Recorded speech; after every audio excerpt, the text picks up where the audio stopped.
et Taméo avaient déposé Corey à sa conférence pour qu'il puisse lire son livre à Nottingham, Maine. Pour qu'il puisse lire son livre à Nottingham, Maine, à la conférence, Taméo et Corey étaient partis. Liam était resté à la maison pendant ce temps-là et était en train de lire un autre des livres de Corey. Liam, qui était resté à la maison sur le canapé blanc, sur le fauteuil, était en train de lire un autre des livres de Corey. Pendant que Taméo était en train de partir avec Corey dans la voiture, il était en train de relire son livre à l'arrière.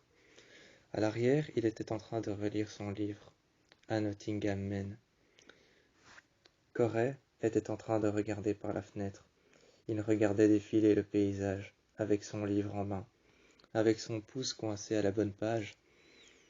Avec son pouce coincé à la bonne page, il était en train de lire l'arrière de son livre, le résumé. Son livre à Nottingham, Maine, qu'il allait lire devant tout le monde, il lisait le résumé, cachant chaque fois la ligne d'en dessous. Cachant chaque fois la ligne d'en dessous avec un signet, et lisant ainsi le résumé. Il regardait par la fenêtre tout ce qu'il passait, les arbres, les roches, les panneaux d'indication, la circulation, les voitures à côté, et la fenêtre fermée avec l'eau qui ruisselait sur la voiture. Avec l'eau qui ruisselait sur la voiture, l'eau qui ruisselait sur le capot, et juste devant, sur la vitre de devant, l'eau qui ruisselait tout court sur la voiture. Il la regardait, son pouce coincé à la bonne page, à l'arrière, le livre retourné. Il lisait le résumé de son livre.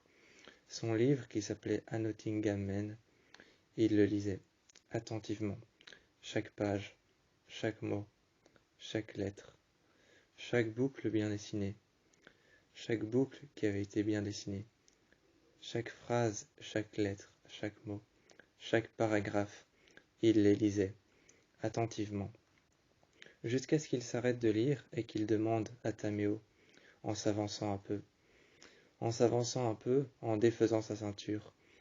Il s'était mis à côté de lui, et il lui demande alors « Est-ce que tu trouves que j'écris bien ?» Taméo se retourne et regarde Corey, et lui dit « Tous tes livres sont géniaux. » Sans avoir aucune pensée, sans avoir aucune arrière-pensée, il lui dit que tous ses livres sont géniaux. Corey s'est assis d'un air satisfait, à l'arrière de la voiture. À l'arrière de la voiture, Corey s'est assis d'un air satisfait, avec son livre sur les genoux. Quand Taméo lui a dit, sans réfléchir, quand Taméo lui avait dit qu'il écrivait bien, sans avoir d'arrière-pensée, sans réfléchir à quoi que ce soit, il a regardé la route, et il a continué à voir la route. À cet instant-là, il a eu l'idée d'un livre. Corey a eu l'idée d'un livre qu'ils partagèrent ensuite avec Taméo. Ils demandèrent à son père de s'arrêter, et Taméo s'est arrêté sur le côté. Corey passa à l'avant avec son livre et s'est assis. Il mit alors sa ceinture tout de suite et se recula un peu dans le siège. Il prit son livre à Nottingham, Maine, il mit alors son livre sur ses genoux, son livre à Nottingham, Maine, et ensuite il lui demanda de redémarrer. Coinçant son livre à la bonne page avec son pouce, il regarda son père. Son père redémarra avec la voiture, et il lui dit « J'ai eu l'idée d'un livre à l'arrière. » À cet instant-là, perplexe et curieux, Taméo avança avec la voiture et se mit alors à démarrer. Il se mit alors à démarrer et sur la route, curieux et perplexe, Taméo demanda alors à Corey « Et c'est quoi cette idée de livre ?» Il lui demanda « Et c'est quoi cette idée de livre ?» Il regarda son père, Taméo, et Corey répondit alors « Ce serait peut-être l'histoire d'un homme, dans une voiture, qui ne ferait que voyager. » Et il regarderait le paysage, il regarderait les arbres, il regarderait l'eau couler sur la voiture et sur les fenêtres, il regarderait à l'avant la personne qui conduit, il regarderait la vitre à l'avant, il ressentirait chaque vibration de la voiture qui avance, les gouttes d'eau qui ruisselleraient sur l'eau. Sur l'eau, il ressentirait chaque rivière qui passe le long, Le long de la route, il ressentirait chaque rivière qui passe, chaque petit ruisseau, et il ressentirait l'eau qui est en train de ruisseler sur la voiture, et chaque vibration et chaque virage de la voiture. Tameo était en train de conduire, et regardait en même temps le livre que Corée portait à sa main. Tameo qui conduisait regardait le livre qu'il portait à sa main, Corée, et était en train de lui dire que l'histoire qu'il avait eue comme idée était belle, et qu'il ne fallait plus que l'écrire maintenant. Assis sur le bord du lit, Liam, les avant-bras sur ses cuisses. Les avant-bras sur ses cuisses, Liam, assis sur le bord du lit, regardait ses chaussures, des Air Jordan blanches.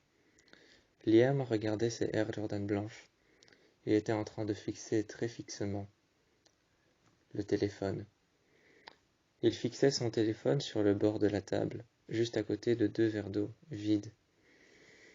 Juste à côté de 2 verres d'eau vides, il fixait, de manière fixe, son téléphone et ne bougeait pas. Il retira alors ses Nike Air. Il retira ses Nike Air, juste à côté de ses Air Jordan. Juste à côté de ses Air Jordan dans le coin, des Air Jordan noirs, il retira ses Nike Air blanches. Il les posa juste à côté, après avoir enlevé les lacets et après avoir défait le scratch. Il retira ensuite son t-shirt d'un croisé de bras. D'un croisé de bras, il retira son t-shirt. Il le jeta sur le côté. Et Tameo vient se poser alors juste à côté de lui. Juste à côté de lui, Tameo vient se poser et le regarde. Il se mit contre son torse, contre son dos, et lui posa la question. Qu'est-ce que tu observes comme ça? Torse nu, les avant-bras sur les cuisses, Liam lui dit alors le téléphone. Il le regarda, il se retourna simplement et lui dit « Je sais qu'il va sonner d'une minute à l'autre. » À cet instant-là, Tameo dit « Pourquoi ?» Il se retourna vers la fenêtre, ferma la fenêtre et retourna les rideaux. Il retourna les rideaux, ferma la fenêtre, ferma les rideaux. La pièce se retrouva dans le noir. Tous les deux, et lui principalement, lui dit alors qu'il allait sonner pour pouvoir prévenir d'un livre de Corée. Ensuite, une simple respiration dans le cou, un simple baiser sur la joue. Il se retourna et se posèrent dans le lit à deux. Tameo regardait Liam et lui dit « Comment est-ce que tu sais que ça va sonner ?» À cet instant-là, il lui répondit « Parce que je le sais. Je le sais, toutes les idées qu'il m'a dit, tout ce qu'il m'a dit, toutes les fois où il m'a lu les résumés de ses livres. Je le sais, c'est tout. » Il n'y avait pas plus à chercher, il le savait. Il le savait, il n'y avait pas plus à chercher. Tous les résumés qu'il lui avait lus, tous les synopsis de ses livres, toutes les idées de ses livres qu'il avait mis dans un carnet. Le carnet qui avait été mis de côté avec le stylo qui avait été mis juste au-dessus. Je l'avais lu, donc je le savais. Je le savais que ça allait sonner. Et quand ça a sonné, c'était la maison d'édition. La maison d'édition qui avait fait paru son tout premier livre avait dit que son livre, l'un de ses premiers, était passé 2e meilleur des ventes. Ensuite, plus tard dans la soirée, la maison d'édition rappela une nouvelle fois. La maison d'édition rappela encore une fois. Et au téléphone, la maison d'édition avait dit que son 2e livre était passé premier des ventes. Ensuite, la maison d'édition rappela une nouvelle fois encore une fois. Il décrocha le téléphone, et cette fois-ci, un peu moins sûr, la maison d'édition dit alors que le 3e livre était paru best-seller. Quand on leur avait dit que le 3e livre était paru best-seller, que le premier était paru 2e meilleur des ventes, et que le 3e était paru premier meilleur des ventes, ils se sont retournés vers Corée. Corée était entre la porte et entre l'intérieur de la pièce. Entre l'intérieur de la pièce et entre la porte, assis contre le mur. Il les regardait. Ils se sont tous les deux levés avec le téléphone en main. Ils ont pris un livre de Corée sur le côté. Ils l'ont regardé, et ils lui ont dit comment tu fais pour écrire aussi bien. levant simplement les yeux au ciel, levant simplement les épaules, haussant les épaules et levant les yeux au ciel, Corée ne se retourna pas. Il continua à marcher, ouvrit la porte et partit dans le couloir. Il rejoint sa chambre et se mit à écrire encore et encore. Il se mit à écrire encore et encore de belles boucles bien dessinées, de belles phrases, de beaux textes. Il se mit à paragrapher chaque texte. Chaque texte qu'il avait écrit, il se mit à les paragrapher. Il mit alors toutes les feuilles les unes au-dessus des autres, fit un tas qu'il mit alors à côté de son bureau et se mit à réécrire la suite. Il écrivait les résumés et les synopsis. Ensuite, il posait le nom du livre sur une petite étiquette. À cet instant-là, ils ont fermé la porte et l'ont laissé travailler. Après un livre paru en édition. Après un livre paru en édition, à chaque fois, j'emmenais Corée. J'emmenais Corée en voiture après un livre chaque fois qui était paru en édition, et je l'emmenais à la bibliothèque. Lui, il se mettait à une table avec un livre à côté de lui, généralement un livre de lui. Cette fois-ci, c'était son livre Il et moi. C'était son livre Il et moi qui était paru deuxième des ventes. Deuxième des ventes, son livre Il et moi était paru deuxième des ventes. Il était à côté de lui, retourné. Retourné sur la face du livre, il était en train de lire le résumé. Il était en train de lire le résumé. Entouré de plein d'autres piles de livres, je le regardais. Il avait l'air si calme. Il avait l'air si calme, lisant le résumé de son livre. Ensuite, prenant un autre livre, je le regardais. De temps en temps, j'allais chercher un livre dans les rayons. Je passais dans les rayons horreur. Je passais dans les rayons romance. Je passais dans les rayons et je regardais les livres. Je regardais les livres de romance, les livres de fiction, de science-fiction. Je regardais un peu tout. Ensuite, je revenais plus tard et je me mettais à côté de lui. Il me regardait sans même me regarder. La plupart du temps, il regardait les pages que je tenais en main. La plupart du temps, il regardait les pages que je tenais en main ou alors le titre du livre que j'avais. Le titre du livre que j'avais ou alors les pages que je tenais en main. La plupart du temps, c'était les choses qu'il regardait. J'étais à côté de lui et je l'écoutais lire parce qu'il lisait tout bas. Il lisait tout bas et je l'entendais un peu parler, très légèrement. Au travers du bruit des feuilles, du bruit des pages tournées. Au travers du bruit des pages tournées, du bruit des feuilles et de la lampe qui scintille au-dessus de nous. Je n'entendais rien d'autre que ça. Je n'entendais rien d'autre que ça au travers du bruit des pages qui étaient tournées, des personnes qui tournaient les pages de leurs livres et de la lampe qui était en train de grésiller. La lampe qui était en train de grésiller et de scintiller au-dessus de nous était très blanche. Je me suis retourné plusieurs fois vers lui, avec un livre à chaque fois différent. Je suis venu alors avec un livre noir. J'avais demandé à la bibliothécaire où est-ce que je pouvais trouver des livres noirs. Elle m'a dirigé vers une section livres romance et je l'ai regardé. J'ai pris un livre à la couverture noire. J'ai vu que la bibliothécaire s'est éloignée. Elle s'est remise à son poste dans un autre bureau. Dans un autre bureau, elle s'est remise à son poste. Elle m'a regardé de loin. Elle m'a fait un signe. J'ai pris le livre qu'elle m'avait conseillé, un livre à la couverture noire avec une rose. Un livre à la couverture noire avec une rose dessus. Je suis venu m'installer à côté de Corée, et j'ai regardé les pages qu'il tournait. Lui était en train de regarder mon livre. Il m'a demandé qu'est-ce que tu as pris. Je lui ai dit que je ne l'ai pas choisi, que quelqu'un avait choisi pour moi. Je lui ai dit que je voulais simplement quelque chose pour passer le temps et que ça n'avait pas l'air très intéressant. Il m'a pris le livre des mains et m'a dit au contraire, un livre, ça peut toujours être intéressant. Ensuite, je suis reparti, lui laissant mon livre. Lui laissant mon livre, je suis reparti et j'ai été chercher un autre livre. Cette fois-ci, dans les livres de science-fiction, la jeune dame m'a conseillé un livre à la couverture blanche. Elle m'a conseillé un livre à la couverture blanche avec une fleur blanche dessus, avec une rose blanche dessus, et une autre fleur blanche dessus. Il y avait une grande orchidée. Il y avait une grande orchidée blanche sur la couverture du livre et 3 roses blanches. J'ai regardé le titre du livre, mais très difficile de lire quand le titre du livre. C'était très difficile de lire quand le titre du livre était écrit blanc sur blanc. Alors je l'ai légèrement penché à la lumière. J'ai légèrement penché le livre à la lumière et j'ai lu le titre. Le titre était écrit en blanc sur la couverture blanche du livre.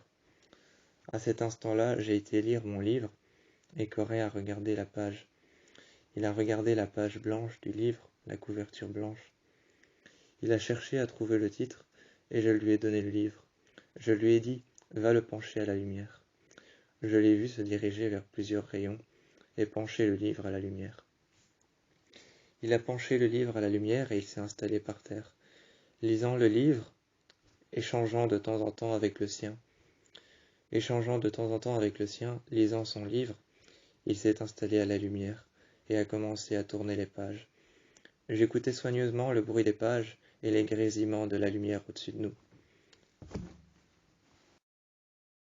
Alors que son deuxième livre, Defected, était passé deuxième des ventes et meilleur livre pour adultes. Il expliquait un peu de quoi il parlait. C'était l'histoire d'une femme qui s'appelait Alona. L'histoire de cette femme qui s'appelait Alona vivait dans un chalet, seule. Seule, elle vivait dans un chalet, dans la forêt. Ce chalet était reculé de tous. Tous les matins, elle voyait le soleil se lever. Tous les soirs, elle voyait le soleil se coucher. Tous les après-midi, elle remarquait les nuages gris. Mais un jour, elles remarquèrent sous la glace le cadavre d'un homme qui avait été laissé là sous la glace, abandonné, seul. Ils expliquèrent ça à ses parents, mais qu'en vrai l'histoire était belle, démarrait d'une belle histoire d'amour. Alona était venue ici pour pouvoir se retrouver seule. À cet instant-là, dehors apparut de beaux nuages gris. Le soir apparut un coucher de soleil, juste devant la maison. Le matin, le lendemain, apparut un lever de soleil, aussi beau que comme ils l'avaient raconté. Ils avaient l'impression d'être dans le livre. Ils ont marché jusqu'à un cul-de-sac. Ils se sont assis, tous les trois, et ils ont attendu, en dessous d'un arbre qui faisait tomber ses feuilles, délicatement, en dessous d'un arbre qui faisait tomber ses feuilles. Ils ont regardé le tronc. Le tronc était brun très foncé. En attendant le crépuscule, ils sont restés là longtemps. Il lui a parlé de son livre, Defected, qui était passé bientôt premier des ventes. Bientôt premier des ventes, mais pour le moment, premier livre pour adultes, l'un des meilleurs livres pour adultes. Defected, l'histoire de cette femme. Quand ils sont rentrés et qu'ils ont vu la maison, ils avaient l'impression d'être dans le livre. Il y avait la maison, au centre de toutes les autres. La maison qui était au centre de toutes les autres, à côté un arbre mort. Juste derrière, une vallée profonde et creusée. Juste derrière, à l'arrière, un champ et un arbre mort, un second arbre mort, et un autre, et un autre, et un autre. Et ça ne s'arrêtait pas. Ils avaient l'impression d'être dans le livre Defected, à l'inverse, que là, il n'y avait pas de neige. À l'inverse que là, il n'y avait pas de neige, ils avaient l'impression d'être dans le livre Defected. Derrière, plein d'images défilèrent, comme une ville, plein de maisons qui se succédèrent les unes à côté des autres, des maisons blanches assez grandes pour pouvoir accueillir une famille, une autre maison blanche, un petit peu relevée.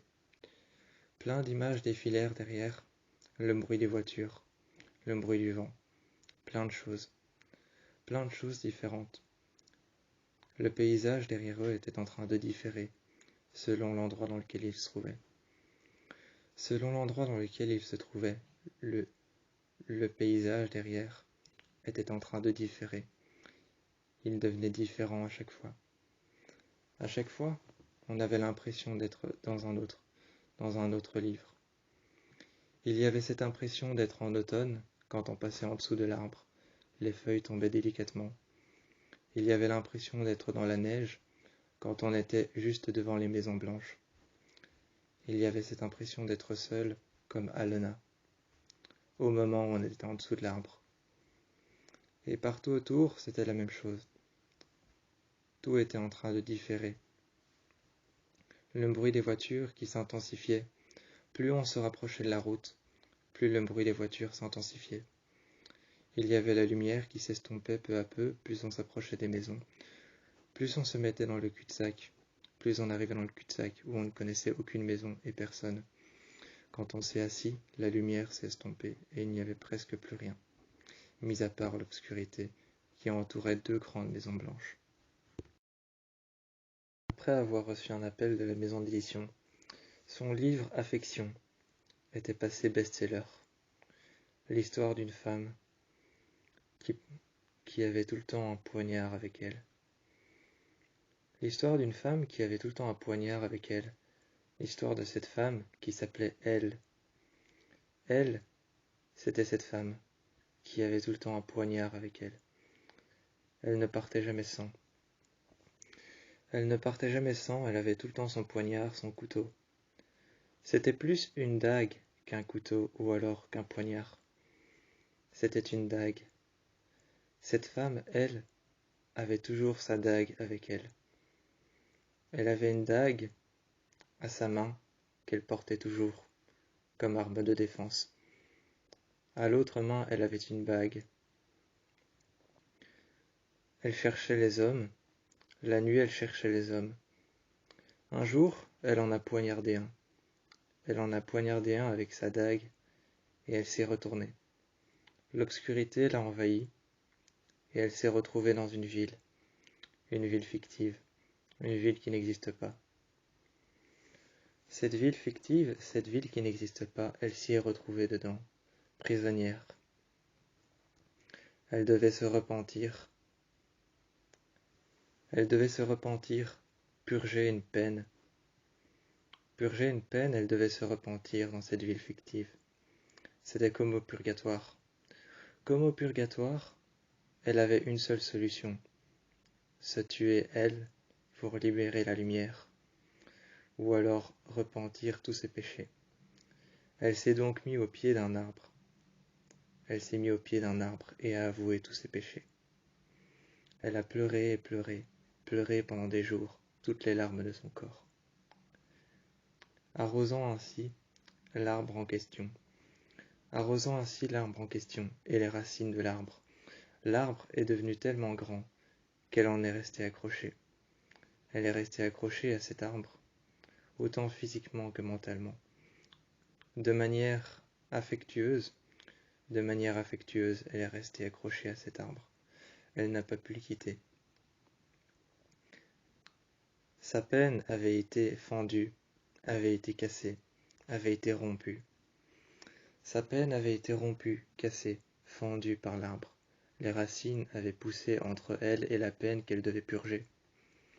Ensuite, un homme s'est présenté à elle, le même homme qu'elle avait tué. Dans cette ville fictive, tous ces démons revenaient à elle. Cette femme s'appelait Elle, et elle avait une dague. Sa dague n'existait plus. Elle devait retrouver les morceaux pour pouvoir la refaire. Elle devait retrouver les morceaux pour pouvoir la refaire. Elle était forgeronne.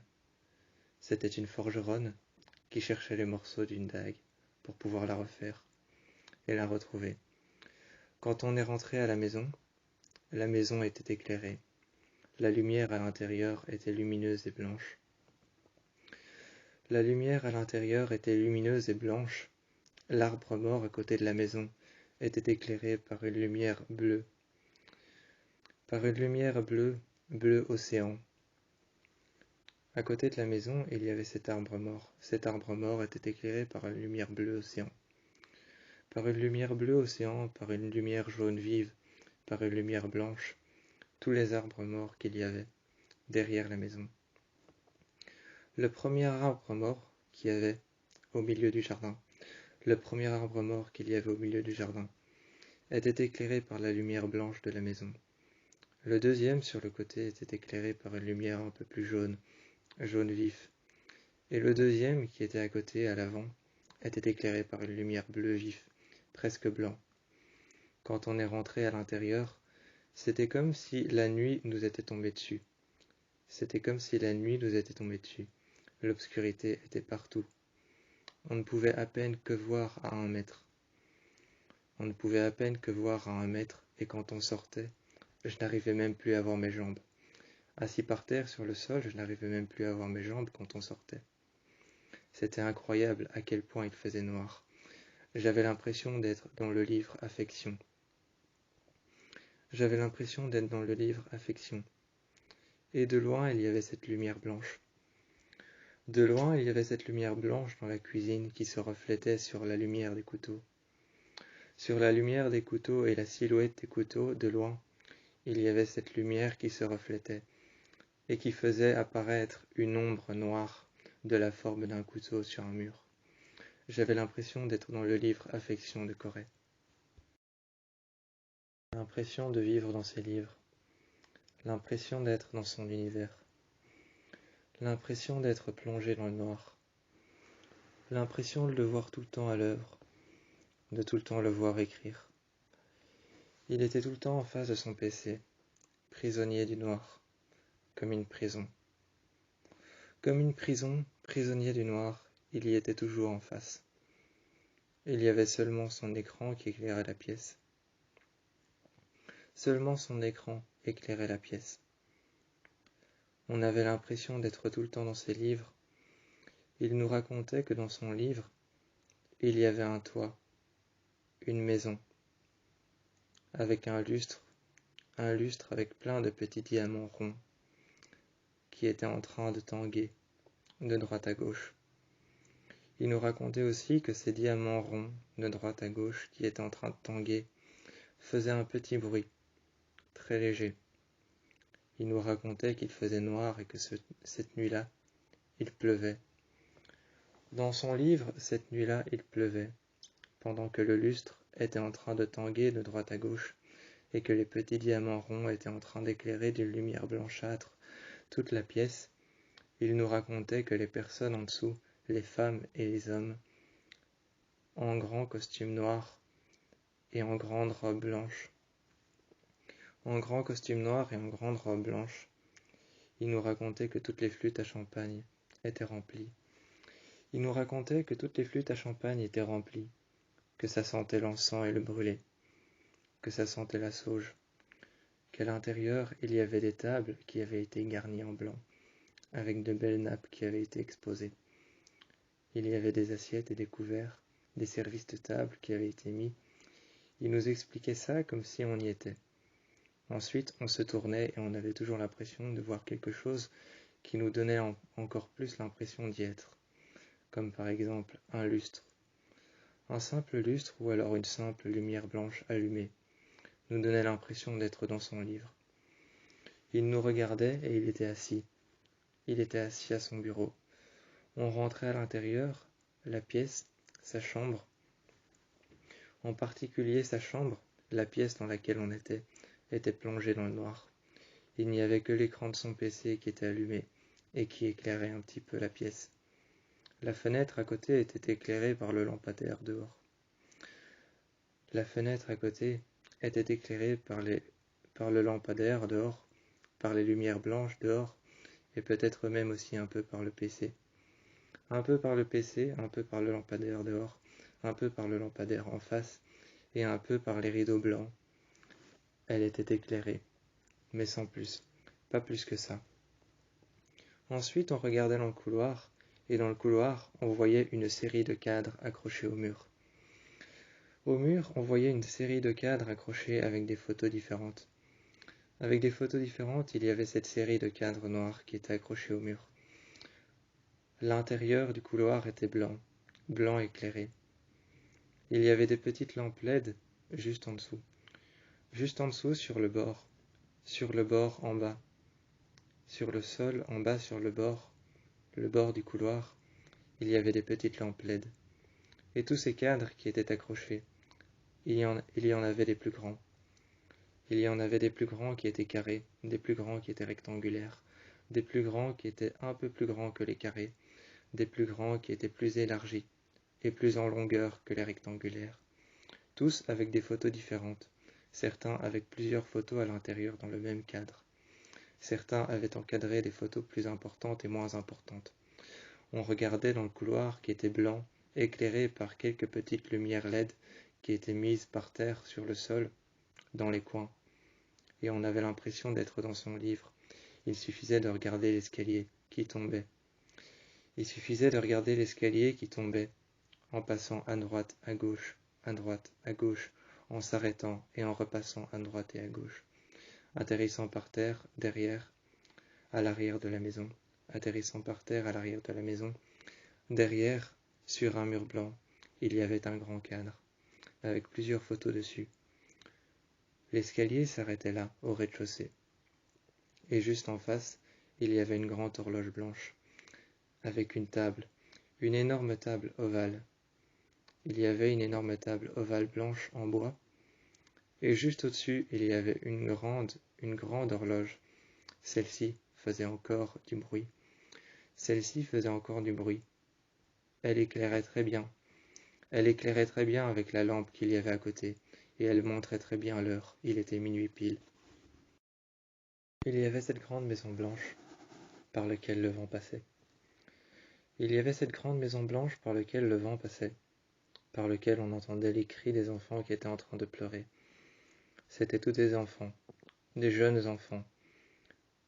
Certains c'étaient des bébés,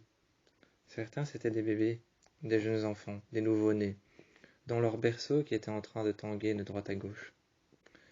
La fenêtre en face laissait passer le vent, et le vent soufflait tellement fort qu'à l'intérieur, les rideaux restèrent surélevés et étaient en train de faire un voile blanc, juste au-dessus des berceaux. Juste au-dessus de 3 berceaux dans le coin, le vent soufflait tellement fort qu'il faisait un voile avec le rideau blanc, juste au-dessus des quelques berceaux. La maison, au 2e étage, était en train de fuiter. Il y avait une fuite, et on pouvait entendre résonner dans les couloirs les gouttes d'eau qui étaient en train de tomber dans les seaux d'eau. Les seaux d'eau étaient en métal et étaient rouillés. On pouvait entendre à l'intérieur de la maison, on pouvait entendre les gouttes d'eau qui tombaient dans les vieux seaux d'eau rouillés, avec quelques casseroles fermées. À l'intérieur, il y avait de l'eau de pluie. Ça sentait l'humidité. Il y avait une seule femme qui s'occupait de ça. On l'appelait la gérante. Tous les jours, elle ouvrait tous les rideaux. Elle ouvrait toutes les portes. Elle aérait la maison. On l'appelait la gérante. Elle avait une grande robe blanche et une nuisette sur un cintre qui était accroché à un mur. À côté, il y avait le cadre d'un colonel, un sergent, et quelques personnes de l'armée. Cette maison était seule, issue simplement d'une famille riche. Cette maison était seule, dans la campagne. Il y avait à côté un ruisseau, un léger ruisseau, qui faisait un bruit très agréable. Il faisait un bruit très agréable et passait tout autour de la maison. Ensuite, il s'échappait un peu plus loin dans la forêt. Celui-ci laissait des traces de terre autour de la maison, et sur la maison qui était blanche, il laissait des traces de terre sur les côtés, juste au bord, à mi-chemin entre la forêt et à mi-chemin entre le chemin de la maison. Il y avait ce bruit de ruisseau, qui laissait apparaître des traces de terre sur le blanc de la maison. La maison avait été peinte en blanche, ça sentait encore la peinture fraîche, et il y avait certaines personnes qui avaient abandonné leurs pinceaux sur le côté. Sur le côté, certaines personnes avaient abandonné leurs pinceaux dans un seau qui avait encore fière allure. Certaines personnes avaient abandonné leurs pinceaux. Il y avait même une personne qui avait abandonné son échelle. Le pinceau avait encore fière allure et était blanc. La peinture avait séché, Les poils du pinceau avaient séché. Le seau avait séché, avec la peinture à l'intérieur. Mais comme il pleuvait pratiquement toutes les nuits, la peinture n'avait pas vraiment séché. Elle était plus collée aux parois du seau. À l'intérieur, il y avait le pinceau qui, lui, avait complètement séché. Le vent l'avait fait frissonner. Le vent l'avait fait frissonner et il avait séché. Ensuite, elle m'a appris quelque chose, cette femme. Cette femme m'a appris quelque chose quand je suis venu toquer à sa porte. Je ne savais absolument pas que comme Je ne savais absolument pas que comme tous les pinceaux étaient faits en poils d'écureuil. Je ne savais pas que tous les pinceaux étaient faits en poils d'écureuil pour pouvoir mieux peindre et pour pouvoir avoir une souplesse un peu mieux et une délicatesse un peu plus ferme. Je ne savais absolument pas qu'une délicatesse un peu plus ferme et une souplesse un peu meilleure, c'était simplement parce que le pinceau était fait en poils d'écureuil. Elle m'a alors aussi appris que l'archet d'un violon était fait en poils de queue de cheval. Elle m'a appris que l'archet d'un violon était fait en poils de queue de cheval. Elle m'a montré comment les violons fonctionnaient. Elle m'a montré comment les pianos fonctionnaient et comment certains instruments à cordes fonctionnaient, tels que la harpe, tels que la contrebasse, tels que le violon, tels que le violoncelle. Elle en avait plein dans une cave abandonnée qui n'était pas terminée. Fabricante de violons, elle les vendait aux enchères au marché noir. Cette femme vivait dans cet orphelinat avec les enfants. Tous les soirs, elle les entendait pleurer. Et qu'est-ce qu'elle faisait? Elle mettait une musique et un petit berceau qui résonnait dans toute la maison. Elle mettait une musique douce, qui était faite à base de carillons. Une musique douce à base de carillons, qui était faite à base de carillons, résonnait dans tous les couloirs et calmait les enfants. Cette musique calmait les enfants. À partir d'une certaine heure, ils fermaient les yeux et dormaient. Cette femme rêvait tous les soirs d'un masque qui sourit. Cette femme rêvait tous les soirs du même masque blanc qu'elle avait appelé le masque qui sourit. Son jeune enfant n'arrêtait pas de lui dire « Prends garde ». Elle ne comprenait toujours pas pourquoi. Elle vivait dans une grande maison isolée. Elle ne comprenait pas pourquoi son fils lui disait tout le temps « Prends garde ». Elle rêvait toujours du même cauchemar, avec un masque qui sourit, un masque blanc. Un jour, elle a fait un rêve différent. Elle s'est retrouvée dans une salle de bain, avec une autre femme. Celle-ci était allongée par terre, couverte de sang, les bras écartés, le visage qui souriait, et le masque sur le visage.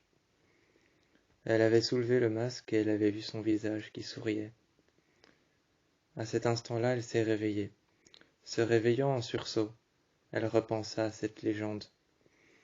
Elle repensa à cette légende, une légende chinoise ancienne, qui dit que si tu te réveilles en sursaut, après avoir eu l'impression de tomber dans le vide, c'est que la mort t'a emporté, mais qu'un ange s'est battu pour toi et a ramené ton âme.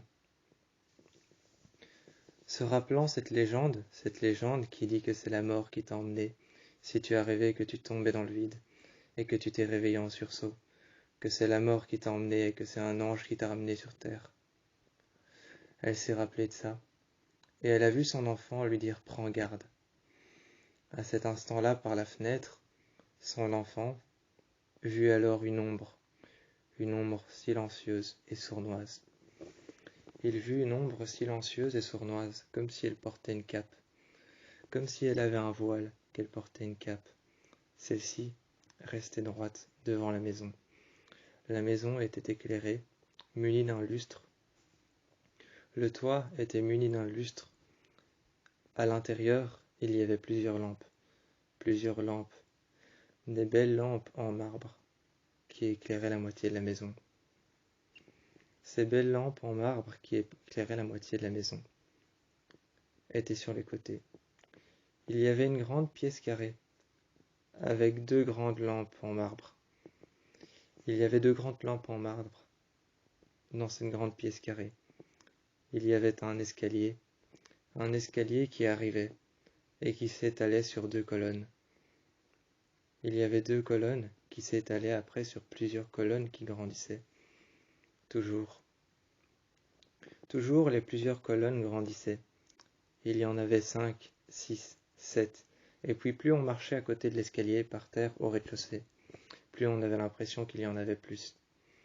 Il y en avait au moins une dizaine, qui devenaient de la plus petite à la plus grande. Au deuxième étage, il y avait une rambarde en bois. La maison était assez grande pour accueillir 3 familles. Cette jeune femme, tous les soirs, rêvait du même rêve, avec le masque blanc, avec le sang qui entourait ses pieds dans la baignoire. Avec le sang qui entourait ses pieds dans la baignoire, le même rêve qu'elle faisait.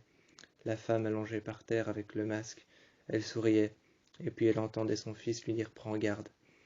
Celui-ci voyait toujours le même ombre. Il voyait toujours le même ombre dehors. Et cette même ombre dehors, c'était l'ombre de quelque chose. Personne ne savait si c'était une femme, personne ne savait si c'était un homme. Encore moins s'il était vivant. Encore moins s'il était vivant, encore moins si c'était un homme ou une personne. Personne n'a jamais essayé de sortir. Un jour, la jeune femme est sortie. Quand la jeune femme est sortie et que son fils lui a dit « Prends garde », mais est resté à l'intérieur.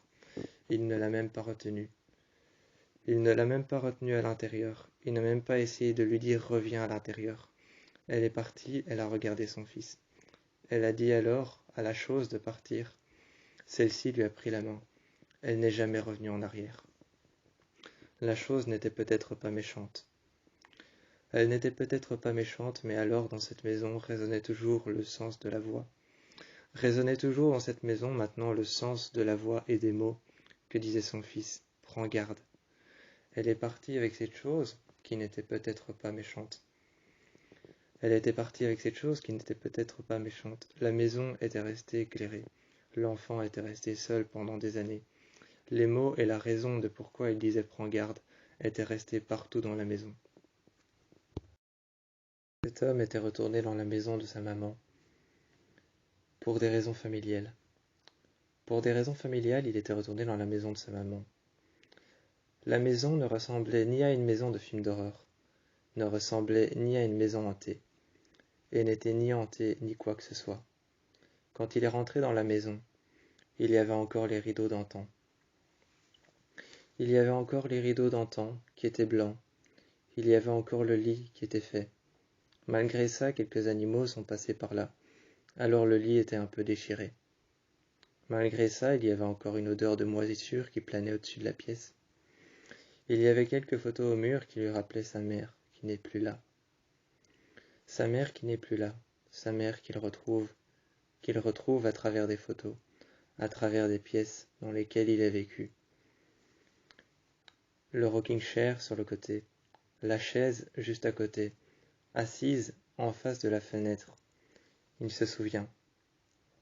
Il se souvient de sa mère assise en face de la fenêtre sur une chaise en bois qui tous les matins faisait le même bruit, un grincement. Tous les matins faisait le même bruit, un grincement. Assis en face sur cette table, la chaise rangée en dessous. Assis sur la table, un peu contre. Elle le réveillait le matin.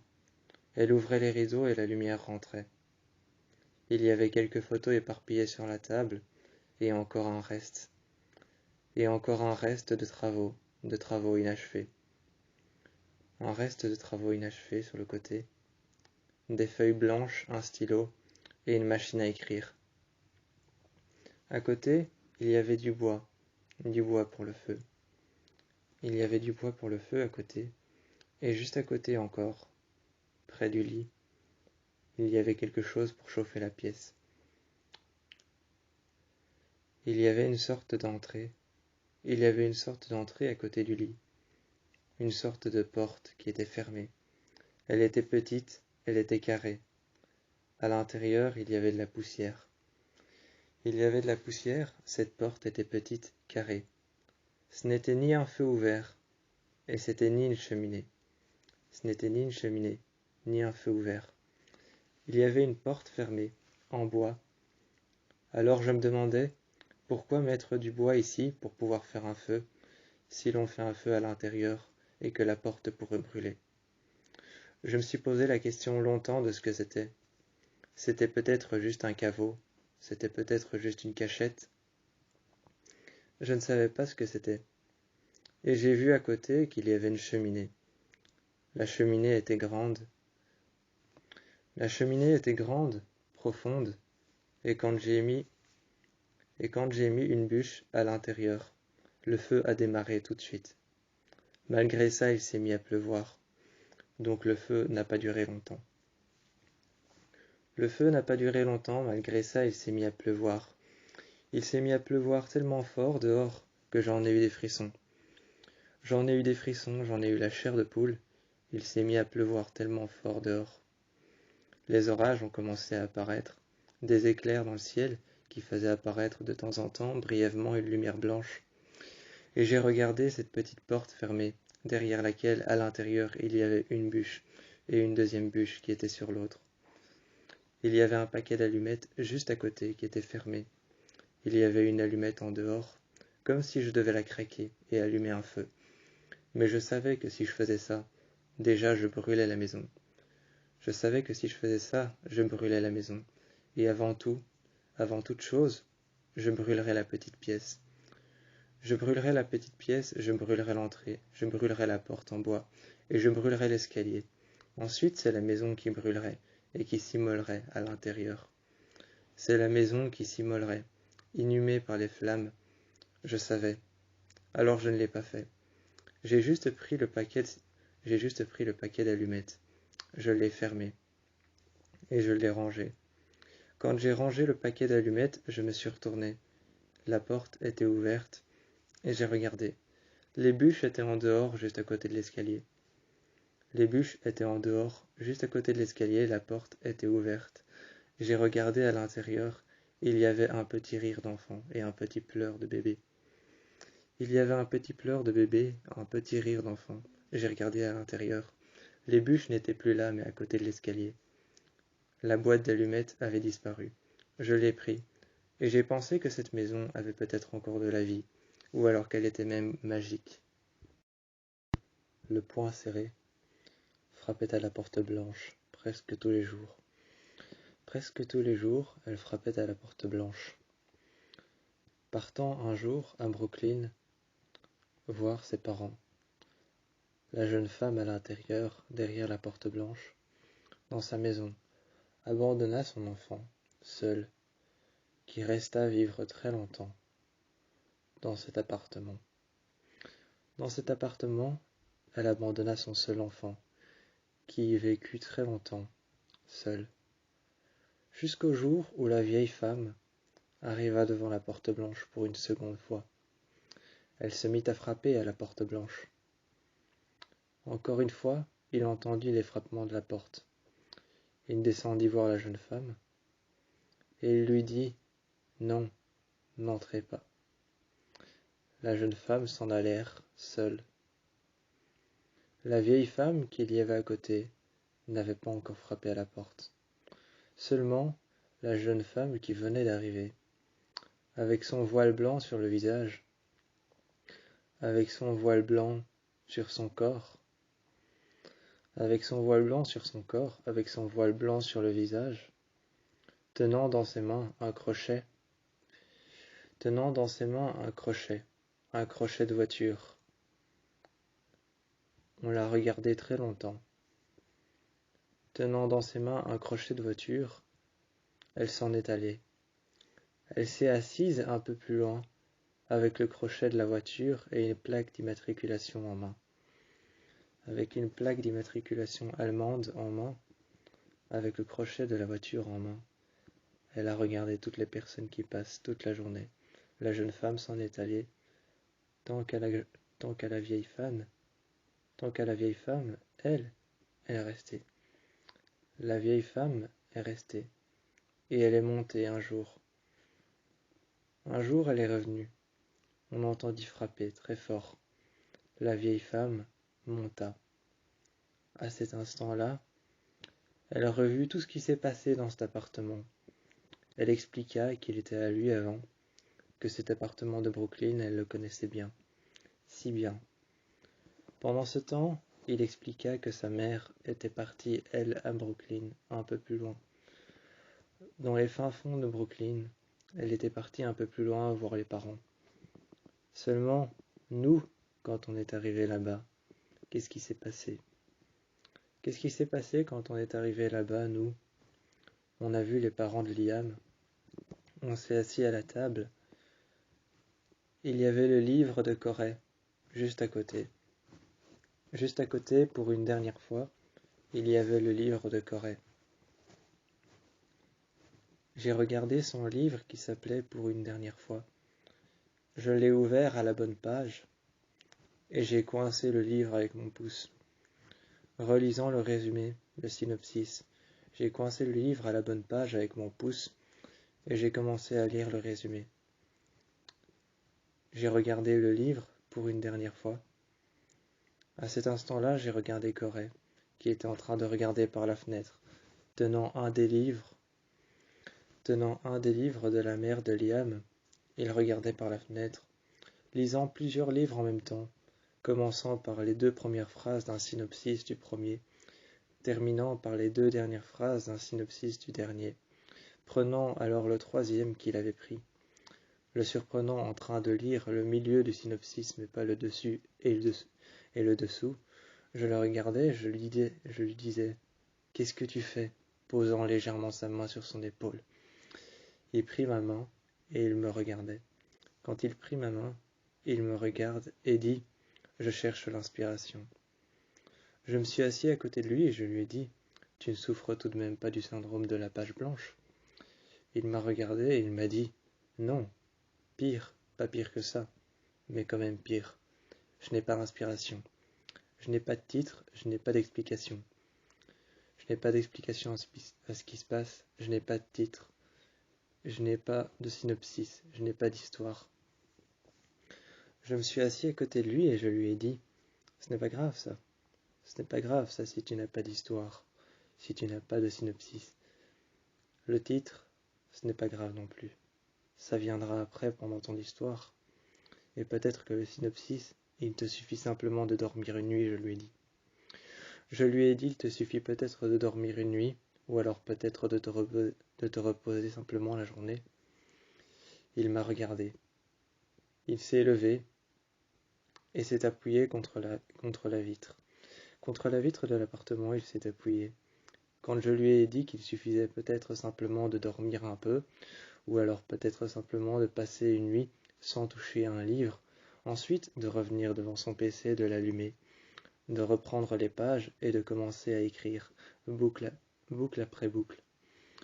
Je lui ai dit qu'il suffisait peut-être de dormir un peu, écrire ensuite boucle après boucle et regarder les chapitres que tu as faits.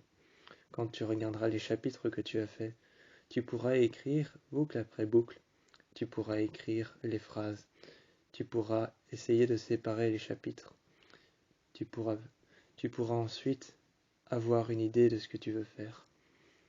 Il m'a regardé et il s'est tout de suite exprimé sur ça. Il s'est tout de suite exprimé sur mon opinion. Divergents sur diverses opinions, nous deux, divergents sur diverses opinions, à la fenêtre. Il m'a dit qu'il ne suffisait pas simplement de dormir, il voulait trouver le meilleur des livres qu'il puisse faire, la meilleure histoire qu'il puisse faire. Je lui ai dit, eh ben vas-y, fonce. À cet instant-là, je l'ai vu partir en courant dans sa chambre. Partir en courant dans sa chambre, dans la chambre qui est à l'appartement des parents de Liam. Il est allé dans sa chambre, a allumé son PC et a commencé à écrire la meilleure des histoires, celle qui pensait être la meilleure. Le soir venu, il est arrivé devant moi et il m'a dit « Ça y est, j'ai trouvé ». J'ai lu, j'ai regardé l'histoire, versant une légère larme sur ma joue. Versant une légère larme sur ma joue, j'ai regardé le synopsis. C'était simplement l'histoire d'un père qui conseillait à son fils de faire la meilleure des histoires, parce que son fils n'avait plus d'idées. Parce que son fils n'avait plus d'idées, son père lui conseilla un soir de faire la meilleure des histoires. Il s'endormit et arriva dans un monde imaginaire qui lui proposa plein d'idées. Et il revint le lendemain quand il s'est réveillé. Je l'ai regardé et le livre s'appelait Imagination. J'ai regardé le livre qui s'appelait Imagination. Il m'a regardé moi. Ensuite, il a fermé le livre et il a simplement dit « Maintenant, il suffit simplement de le faire publier », se retournant vers les escaliers. Nous sommes allés chez Prince et Julius. Ce soir-là, quand on est allé chez Prince et Julius, j'ai vu que tu te dirigeais vers la fenêtre. Tu m'as regardé. Tu t'es retourné ne serait-ce qu'un peu.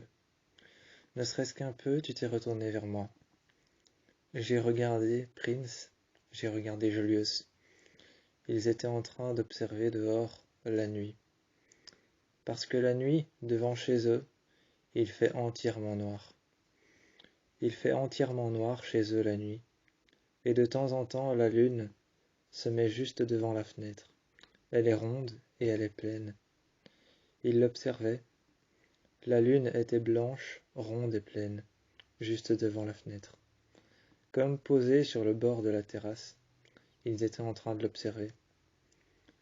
Nous deux, à l'intérieur, j'ai vu que toi, tu te dirigeais vers la fenêtre et tu les regardais. Je suis arrivé derrière toi, posant légèrement mes mains à ton bassin, les relevant jusqu'à tes côtes, et passant ainsi mes mains sur ton torse. Je les ai mis sur tes pectoraux, et je t'ai regardé, te murmurant ainsi, à l'oreille, « Qu'est-ce qu'il y a? Tu veux qu'il y ait quelque chose qui change ?» Tu m'as regardé. Comme si tu étais saisi, tu m'as regardé. Tu as dit, en te reculant, et en te tournant légèrement vers moi. En te tournant légèrement vers moi, tu as dit, « Non, je ne veux qu'il y ait rien qui change. C'est juste que je les observe. » À cet instant-là, je t'ai regardé. J'ai entendu le ton de ta voix qui commençait légèrement à s'atténuer. J'entendais le ton dans ta voix qui commençait légèrement à s'atténuer. Je voyais ton regard qui commençait légèrement à devenir un peu plus petit que d'habitude. Ton regard commençait à devenir un peu plus petit que d'habitude. Et je suis arrivé à côté de Corée. Quand je suis arrivé à côté de Corée, je lui ai demandé « Tu écris quoi ?» À cet instant-là, je ne sais pas si c'était un pur hasard, ou alors s'il s'inspirait vraiment de nous. Mais de plus en plus, ces histoires commençaient à ressembler à la vérité. Ces histoires de plus en plus ressemblaient à la vérité. Il m'a dit, j'écris sur deux personnes, prisonniers de la nuit, à Paris, qui regardent par une fenêtre. À cette fenêtre défilent plusieurs mondes différents, des mondes éclairés qui ne sont pas prisonniers de la nuit. Et c'est un couple, une femme et un homme. Celle-ci est habillée en blanc, d'une grande robe blanche, elle est d'une délicatesse imprenable, et l'homme est d'une délicatesse imprenable aussi. Celui-ci est habillé en noir. Il a une montre au poignet, une montre en argent. Il regarde la jeune femme, lui tient la main depuis le 2e étage de la tour Eiffel. Ils sont prisonniers de Paris, dans le noir.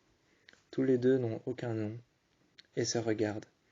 Ils sont perdus, et devant eux apparaît une vitre énorme, devant laquelle défilent des mondes. Il y a un monde avec une plage de sable fin blanche qui apparaît. Le soleil frappe, il fait chaud, ils arrivent à ressentir la chaleur, ils arrivent à ressentir le soleil. Le sable fin, ils le voient, il est blanc. Ils arrivent à entendre le bruit des vagues et à ressentir l'humidité de l'eau qui n'est pas là, mais qui est juste au bord des vagues. Ils arrivent à ressentir tout ça. Et le monde suivant est une forêt dans laquelle le vent souffle au travers des feuilles.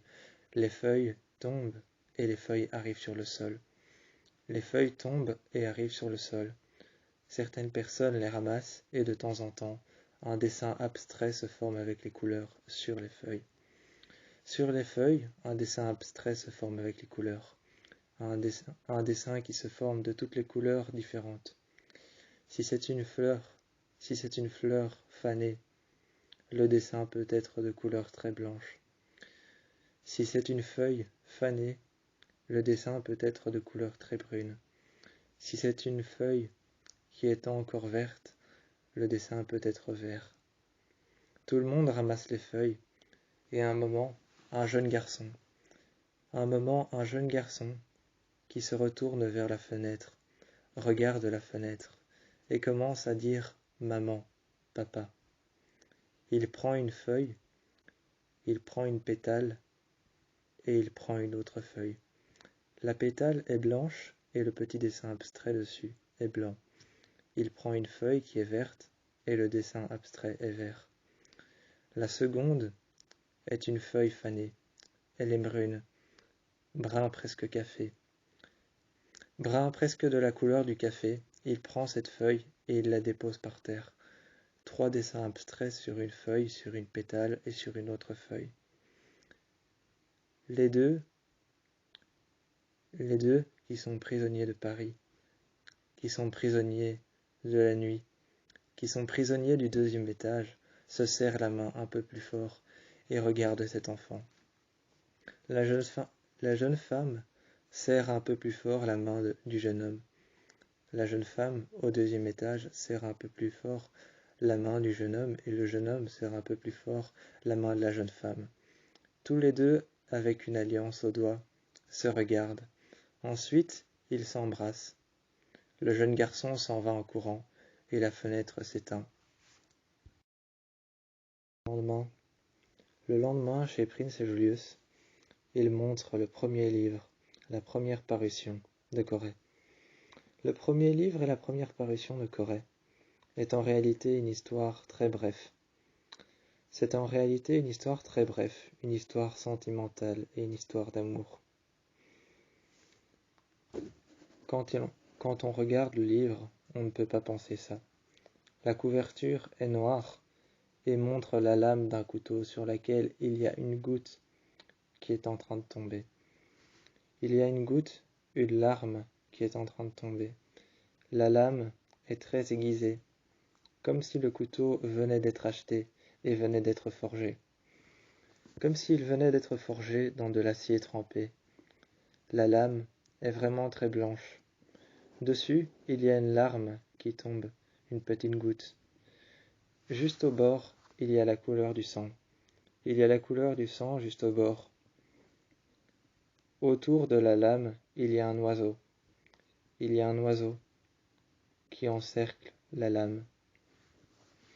Quand on regarde la couverture avec cet oiseau qui encercle la lame, le sang sur le rebord, et la larme qui est en train de tomber, la goutte d'eau qui est en train de tomber le long de la lame, on ne penserait pas que c'est un livre qui parle d'amour.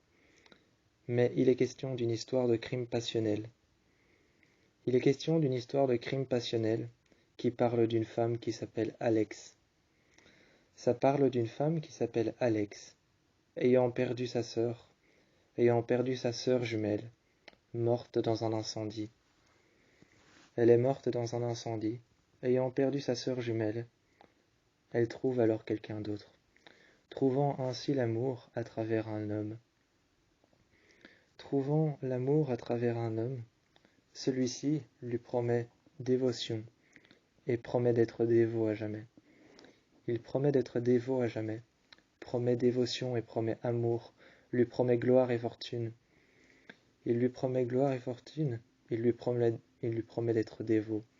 Il lui promet tout ce qu'elle veut, tout ce qu'elle souhaite, gloire et fortune, argent. Ensuite, la jeune femme remarque que ce n'était que du bluff. Quand elle remarque que ce n'était que du bluff, Alex devient un peu plus violente. Elle enferme l'homme dans une cage. Elle fabrique une cage sous une maison qui n'est pas terminée. Sous une maison qui n'est pas terminée, elle fabrique une cage en fer, en métal. Cette cage en fer, en métal, cette cage en acier solide, cette cage qui est en acier solide, qui est en métal dur, en métal endurci, et qui est en verre, promet alors de garder l'homme à jamais, enfermé sous la maison que lui avait construite et que lui-même avait bâtie. Lui-même avait dessiné avec un stylo et avec de l'encre noire les plans de cette maison. Lui-même l'avait construit et l'avait bâtie. Mais elle n'était pas terminée. Alors elle avait la place pour reconstruire encore en dessous une cage dans laquelle elle l'enfermerait. Parce qu'il lui avait promis dévotion, amour, il lui avait promis gloire et fortune, mais elle n'a rien eu en retour. Lui-même a été enfermé. Tous les soirs, elle venait la regarder avec une hache. Tous les soirs, elle venait regarder l'homme avec une hache. Elle mettait son couteau par terre, et elle lui disait qu'il lui avait promis gloire, amour, dévotion et fortune, mais qu'elle n'avait rien eu. Ensuite, elle repartait. Le lendemain, c'était la même chose. Elle partait avec ses amis, ses copines. Elle allait au lycée. Elle faisait semblant de rien, comme si elle repartait à zéro, d'une nouvelle vie. Comme si elle repartait d'une nouvelle vie à zéro. Elle allait voir ses copines, ses 4 copines. Elle allait au lycée, elle revenait. Et ensuite, elle s'envoyait des messages très tard le soir. Presque toute la nuit, elle s'envoyait des messages très tard le soir. Certaines d'entre elles allaient chez les autres. Certaines d'entre elles se retrouvaient même chez Alex. Et certaines d'entre elles, très souvent, venaient voir Alex et se retrouvaient chez elle dans sa maison. Une grande maison blanche, énorme, dans laquelle sur le côté il y a un garage avec une Mercedes classe E. Sur le côté, il y a une GLC, une Mercedes GLC. Sur le côté, il y a une Mercedes GLC, à côté de sa grande maison blanche. Il y a aussi une Mercedes classe E. C'est une grande maison blanche avec plusieurs haies juste devant les portes et juste devant les fenêtres. Il y a plusieurs haies de buissons. Plusieurs haies et plusieurs buissons devant les portes et les fenêtres. La maison est assez grande pour enfermer une famille entière. Alex ouvrit la porte alors à ses copines. Elle reprit tout depuis le début, et le soir, elle revint voir l'homme qui avait été enfermé dans la cage au sous-sol. La maison se trouvait un peu plus loin, dans les bois. Corey, cette année, avait prévu de faire quelque chose d'exceptionnel. Il avait prévu de faire quelque chose d'exceptionnel cette année. Quelque chose d'incroyable, qui dépasserait les limites. Quelque chose qui dépasserait les limites, Corey avait prévu de faire ça. Il avait donc décidé d'écrire un livre qu'il ne connaissait pas. Un livre que Liam ne connaissait pas, et que Tameo ne connaissait pas, encore moins. Il ne connaissait pas un livre qu'il avait écrit. Il les connaissait tous, mais celui-ci ne le connaissait pas. Il s'appelait Hunting Babies. Hunting Babies, c'était le livre qu'il avait écrit. Il avait 90 pages, pour le moment. Pour le moment, il avait 90 pages et une fin qui était plutôt agréable. Il ne savait pas encore s'il allait s'arrêter là, ou alors s'il allait encore continuer. Peut-être 100 pages allait-il faire, se disait-il un soir dans la chambre. Il se disait un soir dans la chambre, peut-être 100 pages vais-je faire. Il se regardait, et se disait donc, en relisant la fin, suis-je bête, la fin est géniale. À cet instant-là, la fin, il la relut. Il regardait la fin. La jeune femme portait son enfant dans ses bras, et s'était mise devant le miroir. Elle s'était mise devant le miroir et portait son enfant dans ses bras. Enveloppée dans un drap blanc, son enfant, la jeune fille qu'elle avait mis au monde, elle se regardait dans le miroir et elle disait « Qui suis-je » et le livre était terminé. À cet instant-là, il était en train de se poser la même question. Qui suis-je? Un enfant? Un adulte? Un écrivain? Ou alors un passionné? Il avait écrit Hunting Babies. Quand il avait écrit Hunting Babies, il venait de le terminer. Il avait terminé le livre Hunting Babies qu'il avait écrit pour ses parents, pour Liam et Tameo. Alors le soir venu, au bord de la plage, il avait pris le livre Hunting Babies et dessus, à l'aide de l'encre de son stylo, à l'aide de l'encre noire de son stylo, il écrit alors avec de jolies boucles soignées. De jolies boucles soignées. Il écrit alors Hunting Babies dessus, à l'aide de l'encre noire de son stylo. Ils posèrent alors son stylo dans l'encrier. Il y avait l'encrier sur le bord de son bureau, il y avait l'encrier qui était ouvert. Ça sentait l'encre. Ça sentait l'encre dans sa chambre, et ça sentait aussi l'encre toute chaude qui sort de l'imprimante. Ça sentait l'encre toute chaude qui sort de l'imprimante quand il imprimait un texte, et ça sentait l'encre toute froide qui sortait de l'encrier sur le bord de son bureau. Il prit alors le livre et commença à l'imprimer. Page après page, toutes les pages se mit à sortir. Toutes les pages se mit à sortir. Il les mit alors en bloc à côté de lui. En bloc, il les mit à côté de lui. Les 90 pages. Il prit une page blanche et avec l'encrier et la pointe de son stylo. Avec l'encrier et la pointe de son stylo, il écrit donc Haunting Babies au-dessus. Il prend le texte et l'envoya après. Après quelques heures après l'avoir envoyé, il reçut un email. Il répondit à cet email. Et le lendemain, une personne lui amena un colis. Le livre avait été fait. La couverture était tout simplement blanche. La couverture était tout simplement blanche et il était écrit Haunting Babies avec son écriture comme il l'avait écrite. Avec son écriture comme il l'avait écrite, il était écrit Haunting Babies avec l'écriture qu'il avait faite. Une écriture avec de jolies boucles.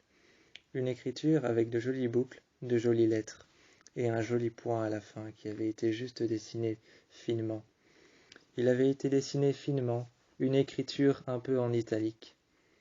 Cette écriture un peu en italique avec de jolies boucles sur lesquelles il avait écrit Haunting Babies. Ensuite, un point qui avait été fait un peu en italique. Dessus, il y avait son nom, Corey. Il y avait son nom, Corey, qui était son simple nom d'écrivain. Il n'avait pas choisi son nom et son nom de famille, comme le font tous les écrivains. Comme le font tous les écrivains, il n'avait pas choisi son nom et son nom de famille. Il avait choisi qu'il s'appelait Corey, tout simplement.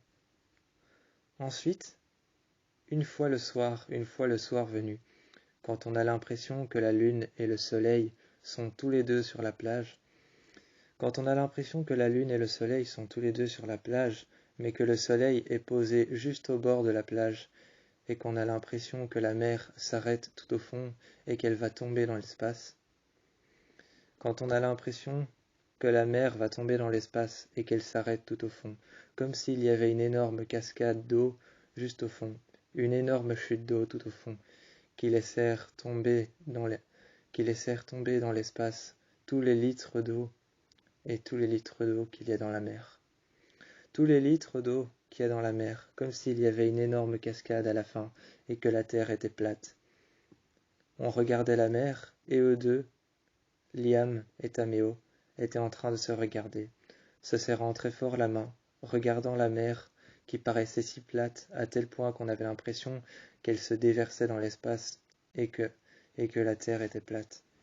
Il leur offrit le livre et tous les trois, ils partirent se poser dans les dunes. Sur le bord d'une crique, il racontait à ses parents, à Liam et à Tameo, la souffrance de son personnage. Il racontait la souffrance de son personnage, un personnage qui souffrait de ne pas avoir assez de réponses. Un personnage qui souffrait de ne pas avoir assez de réponses, de ne pas avoir à comprendre la vie, de ne pas savoir pourquoi il faut avoir mal, de ne pas savoir pourquoi il faut voir les autres souffrir. Alors un jour, ce personnage mit fin à ses jours. Il se suicida. Il se suicida et mit fin à ses jours, laissant la lame trempée dans le sang. Laissant la lame trempée dans le sang derrière elle, elle mit fin à ses jours, cette jeune femme. Cette jeune femme n'avait même pas de nom. Orpheline, elle avait été abandonnée par sa mère. Déposée sur le côté, récupérée par une femme, récupérée par un endroit, par une femme. L'endroit s'appelait le Mirador. L'endroit s'appelait le Mirador. La jeune femme s'appelait Elle.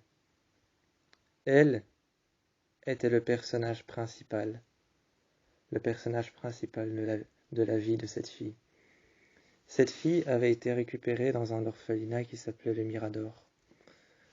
Le Mirador était un orphelinat dans lequel elle vivait. Elle passait ses jours là-bas, avec d'autres enfants. Avec d'autres enfants, elle passait ses journées là-bas. Elle jouait au ballon. Elle jouait à cache-cache. Elle partait dans la forêt avec un enfant lui tenant la main. Sur le sentier, elle marchait. De temps en temps, il y avait une des femmes, une des religieuses, qui qui la suivait, et qui lui disait de ne pas trop s'éloigner. Et elle avait été récupérée au Mirador par une autre femme, une seconde femme qui n'avait pas daigné dire son nom. Elle n'avait pas daigné dire son nom, elle l'avait juste récupérée, et les nonnes l'avaient juste donnée. Les bonnes sœurs, les nonnes, avaient juste donné la jeune fille à cette femme qui était venue la récupérer. Cette femme lui offrit alors un foyer. Elle lui offrit un foyer, une chambre. Elle lui offrit aussi un enfant avec qui jouer, un frère. Elle lui offrit un enfant, un frère avec qui jouer, un frère qu'elle pouvait materner. Ensuite, elle resta longtemps dans ce foyer, tellement longtemps avec l'enfant, avec son frère. Son frère, lui, ne s'en lassait jamais. La maison était tellement grande. La maison était tellement grande, mais elle souffrait encore de peur, de peine. Elle souffrait encore de peur, de peine et de manque à ses questions. De manque à ses questions, de peur et de peine, elle souffrait encore. Alors, après avoir quitté le Mirador, elle rêvait tous les jours de la chambre dans laquelle elle était. Elle rêvait tous les jours de l'état de la chambre dans laquelle elle était, au Mirador. Tous les jours, elle rêvait de cette chambre au Mirador, avec un lit simple, avec une couverture d'une couleur bleue turquoise, un coussin d'une couleur bleu turquoise, une couverture toute fine d'une couleur bleu turquoise, un coffre dans lequel elle pouvait ranger ses vêtements et des affaires, un autre coffre fermé, un coffre à jouets. Juste à côté, il y avait encore un petit espace. Il y avait un petit espace par lequel passaient les nonnes et venaient chercher les enfants pour aller manger, pour aller dîner le soir, pour aller manger le matin, pour aller souper l'après-midi. Les nonnes passaient par ce petit espace, les religieuses venaient chercher les enfants, et de temps en temps la porte était ouverte. De temps en temps elles sortaient dans le couloir et s'amusaient. Mais là, comme c'était une chambre de maison, il y avait une seule porte. Le reste des choses, ce n'était que des fenêtres et des murs blancs. Elle souffrait encore de peur de ne pas avoir de réponse à toutes ces questions qu'elle se posait. Des questions qui tournaient en rond et qui tournaient en rond et qui tournaient en rond dans sa tête, sans jamais s'arrêter, sans plus jamais s'arrêter. Ces questions tournaient en rond et tournaient en rond. Mais comme elle ne connaissait pas le nom de cette femme qui venait d'apprendre, comme elle ne connaissait pas le nom de cette femme qui venait de l'apprendre, elle n'osait pas poser ces questions. Un soir, la jeune femme retrouvit la jeune fille, morte dans la baignoire. Elle flottait dans son sang.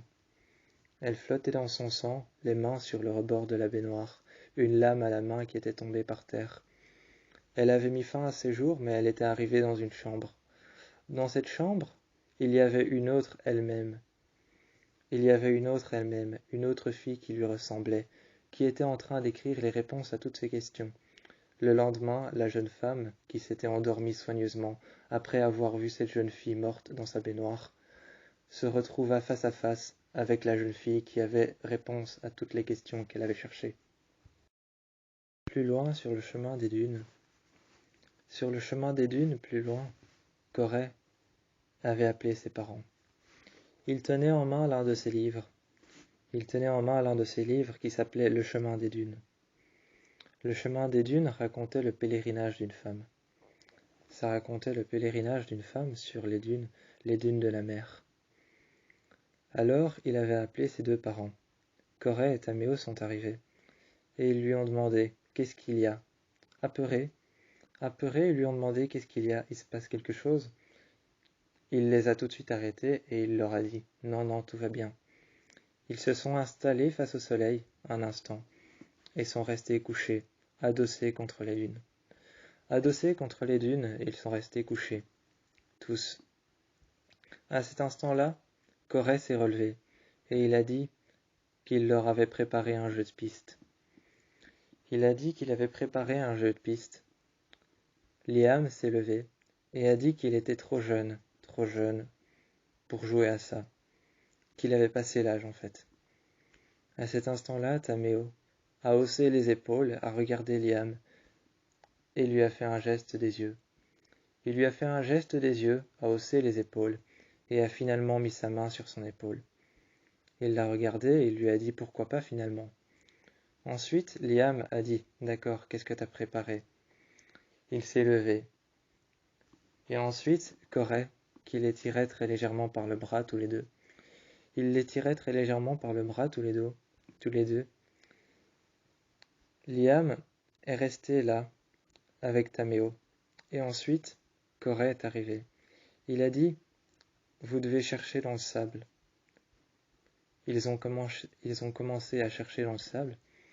Quand ils ont commencé à chercher dans le sable, de temps en temps, il y en avait un qui tombait sur un papier. L'autre tombait sur un autre papier, pendant qu'il y en avait un qui tombait sur un autre papier. À chaque fois, il était écrit quelque chose. La première chose qu'ils allaient découvrir, Corey a dit que c'était le nom de son nouveau livre.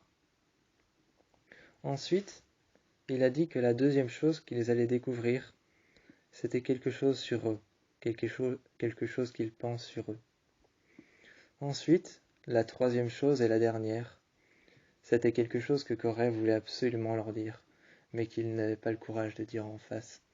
Il voulait le dire comme ça, comme si c'était dans un livre. Alors ils se sont mis à chercher. La première chose qui est apparue, c'est un papier dans le sable, sur lequel il était écrit le nom. Le nom, mais le nom de quoi? Ensuite, plus loin, Liam avait trouvé le nom des. Mais le nom des quoi? Ensuite, plus loin, un autre papier. Il y avait un autre papier plus loin, avec différentes couleurs. Ce papier montrait différentes couleurs. Il y avait un brun très foncé qui avait été colorié. Il y avait un brun très foncé qui avait été colorié au marqueur, un brun presque noir. Ensuite, il y avait un brun très foncé, toujours très foncé, colorié au marqueur, faisant une petite boule, un petit rond, mais qui était un peu moins foncé. Ensuite, il y avait un brun de la couleur d'un café, de la couleur de pas n'importe quel café, un café noir, sans rien. Ensuite, il y avait une couleur un peu plus mocha. Il y avait une couleur un peu plus mocha, et cette couleur qui était un peu plus mocha était de la même couleur qu'un café, un café simple, comme Liam pouvait le prendre le matin. Comme Liam et Tameo pouvaient le prendre le matin, c'était de la même couleur qu'un café. Ensuite, il y avait une couleur un peu plus mocha, un peu plus crème, et une autre couleur de la même couleur que le sable. Plus loin, tous les deux ont trouvé un papier, sur lequel il y avait le nom du livre. Son prochain livre s'intitulerait « Les différents noms des sables ». Ensuite, ils se sont assis, tous les trois.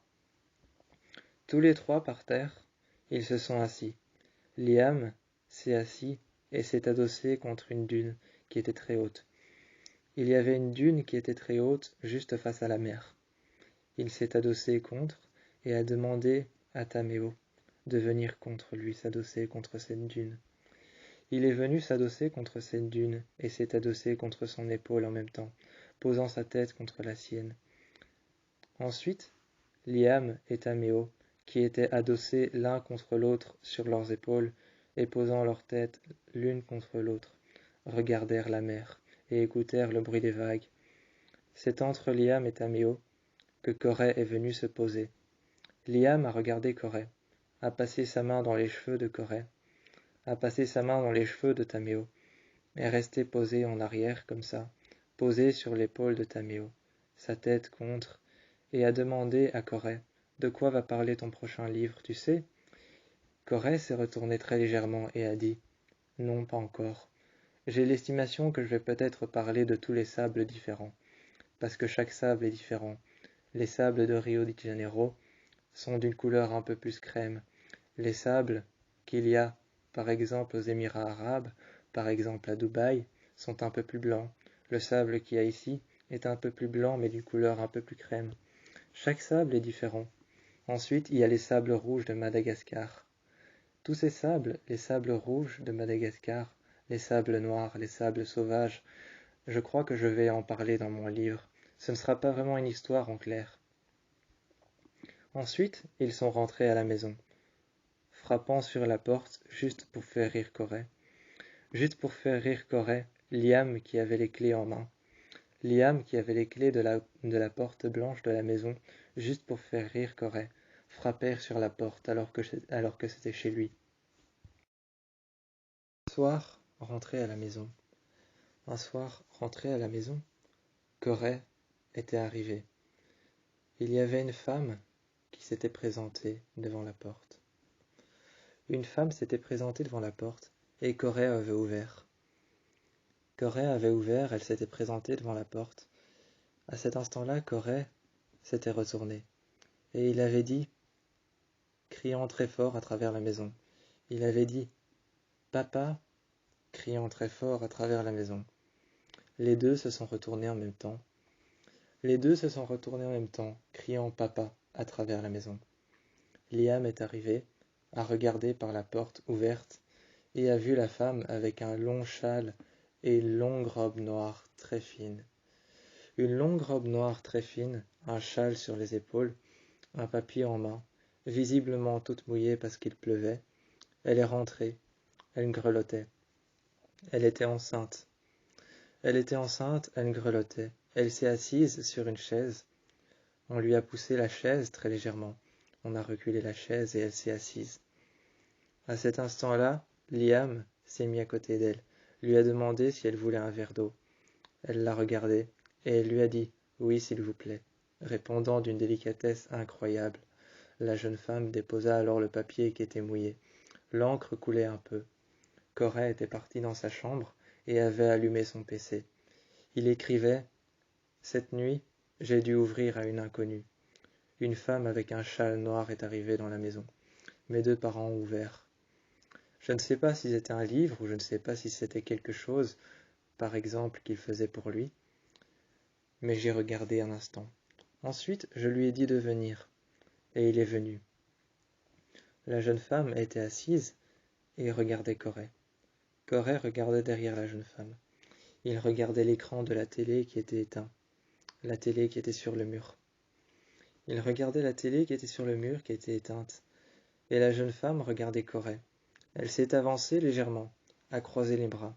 Elle grelottait un peu et se réchauffait en se frottant les côtes. Elle lui a demandé « Tu as quel âge ?» Corée a répondu « 13 ans. » À cet instant-là, la jeune femme a remarqué. Elle a remarqué, elle s'est reculée sur sa chaise et a dit « Tu es le jeune écrivain ?» Corée s'est avancé et il a dit « Oui, oui, c'est moi. » À cet instant-là, la jeune femme a dit qu'elle avait adoré son dernier livre. Corée avait souri légèrement, mais essayait de cacher son sourire. Liam est arrivé derrière lui et lui a dit « Allez, Corée, ne sois pas timide, ne cache pas ton sourire. » Corée n'a donc pas caché son sourire et a finalement souri à la jeune femme. La jeune femme a dit qu'il décrivait si bien, avec beaucoup d'intensité, tout ce qu'il voulait mettre, tous ses défauts ou alors même tout ce qu'il avait envie de dire, les émotions, les odeurs, les matières. Elle lui avait dit, en lui complimentant de ses livres, qu'il décrivait avec tant d'intensité les odeurs, les matières, les sentiments, ou alors encore les couleurs et les endroits. Il l'a regardée et il lui a dit « Merci ». Se retournant, il est parti dans son lit. Se retournant, il est parti dans son lit et a fermé la porte. Il s'est assis sur son lit, et quand il s'est assis sur son lit, il a pris son dernier livre. Il a installé légèrement la pointe de son stylo sur la première page. Il a écrit le nom de la jeune femme. Il a demandé le nom de la jeune femme. La jeune femme a répondu son nom dans l'oreille de Corée. Corée a souri, a rigolé très légèrement. Ensuite, il est parti. Il a inscrit le nom de la jeune femme. Avec la pointe de son stylo, il a légèrement écrit le nom de la jeune femme en italique. Il a écrit le nom de la jeune femme en italique. Il a écrit son nom en italique et le jour de la parution du livre. Le jour de la parution du livre est le jour où il a offert ce livre. Il a dit qu'il avait plusieurs exemplaires, au moins une centaine. Il avait dit qu'il avait au moins une centaine d'exemplaires, alors il lui a dit « Celui-ci est pour vous ». La jeune femme a regardé. La jeune femme a regardé Corée, a regardé sa main, et il lui a dit « Merci ». Prenant le livre et le déposant à côté, elle avait retiré un papier sur la table, et elle lui avait montré. Elle s'était excusée que l'encre avait coulé, et elle lui a dit « Est-ce que tu sais ce que c'est ça ?» Corée avait regardé. Rigolant très légèrement, Liam est arrivé à côté de lui, et il a dit légèrement à côté de lui, doucement, il lui a murmuré à l'oreille, enfin quelque chose que tu ne sais pas dire. Corée, sans réfléchir, avait répondu à la jeune femme. Vous êtes qui pour me donner un papier comme ça? Liam s'est assis à côté de Corée, et il lui a dit, la jeune femme que tu vois devant toi, c'est une mère porteuse. Elle s'est présentée et a tendu la main. Elle a tendu la main à Corée. Corée s'est installée sur la table à côté. Il y avait une petite table en bois à côté, un peu plus petite et un peu plus basse que la première. Il s'est installé sur une chaise un peu plus haute, et il a regardé la jeune femme. Il lui a dit « Une mère porteuse ». À cet instant-là, la jeune femme lui a expliqué « Est-ce que tu sais ce que c'est une mère porteuse ?» Elle lui a d'abord posé la question. Corée l'a regardé et il lui a dit « Une mère porteuse ? Je suppose que c'est une mère qui a un enfant et qui vient le donner aux autres personnes. » La jeune femme a légèrement rigolé. Elle a rigolé très légèrement, s'est installée à côté de Liam et lui a demandé alors « Est-ce que je peux lui expliquer ou vous voulez le faire vous ?» Liam et Tameo se sont regardés, serrant leurs mains. Liam a répondu « Faites-le vous, dites-le. » À cet instant-là, la jeune femme a dit, s'installant à côté de lui. S'installant à côté de Corée, elle lui a dit une mère porteuse, c'est une mère qui va voir des parents, des mamans et des pères, qui sont fertiles, ou alors qui n'arrivent pas à avoir d'enfants, ou alors qui va voir des personnes comme ton papa et ton papa, et qui cherchent à avoir un enfant. Et moi, ce que je fais, c'est que je les aide à avoir un enfant. Je leur donne mon enfant. Corée l'a regardé et lui a posé une question, une seule. Il lui a demandé « Comment est-ce que tu as eu l'enfant ?» La jeune femme s'est retournée vers Liam, n'a pas osé répondre, et n'a pas osé demander à Liam si elle pouvait expliquer. Liam s'est mis à côté de Corée, et lui a dit « Ça, comment l'enfant est arrivé à l'intérieur d'elle, on te le dira quand tu seras un peu plus grand. » Corée a regardé Liam, et Liam a dit « Maintenant le papier, est-ce que tu penses savoir ce que c'est ?» Corée a regardé le papier, il a regardé les boucles soigneusement dessinées, la signature de la jeune femme, la signature des deux parents, de Tameo et de Liam. Il a regardé les signatures, la signature du médecin, qui était un peu bâclée. La signature du médecin qui était un peu bâclée, la signature des deux parents, de Liam et de Tameo, la signature de la jeune femme, le nom de la jeune femme, Diana, en dessous de sa signature, le nom de son père, Liam, en dessous de sa signature, et le nom de son père, en dessous de sa signature, Tameo. Il était écrit une date sur le côté, une date qu'il ne connaissait pas. Ensuite, il y avait une date qu'il connaissait très bien, la date de son anniversaire. Deux autres dates, la date d'anniversaire de son père et de son autre père, la date d'anniversaire de Liam, la date d'anniversaire de Tameo. Il y avait un numéro de téléphone au cas où on devait appeler. Appeler pour une urgence, appeler pour quelque chose de moins urgent, ou tout de même appeler pour avoir des renseignements, ou tout de même appeler pour voir quelqu'un. On lui a dit ensuite, ce que tu vois là, ce nom-là. Liam s'est avancé, et s'est mis un peu plus contre Corée. Corée a lu le nom, il était écrit Kodje. Il était écrit Kodje. Il a lu le nom, et il a dit, en regardant Liam et en regardant Tameo. En regardant Liam et en regardant Tameo, il a dit « C'est qui Kodje ?» Liam s'est avancé et a souri. Quand Liam a souri, Tameo est venu à côté. Ils ont tous les deux souri et ont regardé ils ont regardé leur fils. Ils ont regardé leur fils, Corée, qui était en train de parler à la jeune femme. Quand Taméo et Liam ont regardé leur fils qui parlait à la jeune femme lui a expliqué « Kodje, c'est le petit garçon qui grandit dans mon ventre. » La jeune femme lui a expliqué que Kodje, c'était le petit garçon qui grandissait dans mon ventre. À cet instant-là, Corée a regardé la femme et lui a dit « C'est vous qui l'avez appelé comme ça ?» Liam l'a regardé et s'est tourné vers Corée et lui a dit « Non, c'est nous qui avons choisi le nom. » Alors Liam lui a expliqué sans plus tarder que c'était un papier d'adoption et que c'était son nouveau petit frère, Kodje, mais qu'il fallait encore attendre 9 mois avant qu'il ne vienne au monde. À cet instant-là, ils l'ont regardé, très lentement. Il y a eu un blanc pendant longtemps, mais très lentement, ils l'ont tous regardé. Ils ont dévisagé la pièce, lentement. Lentement, ils ont dévisagé la pièce. Il y a eu un blanc, un léger blanc.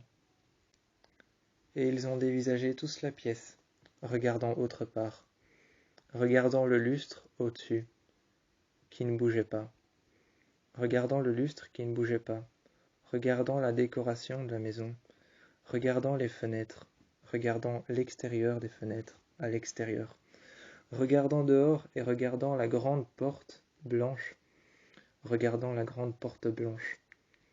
Ils ont tous dévisagé la maison, regardant toutes les parois, tous les murs, regardant toutes les parois, regardant tous les murs. Ils ont dévisagé la maison.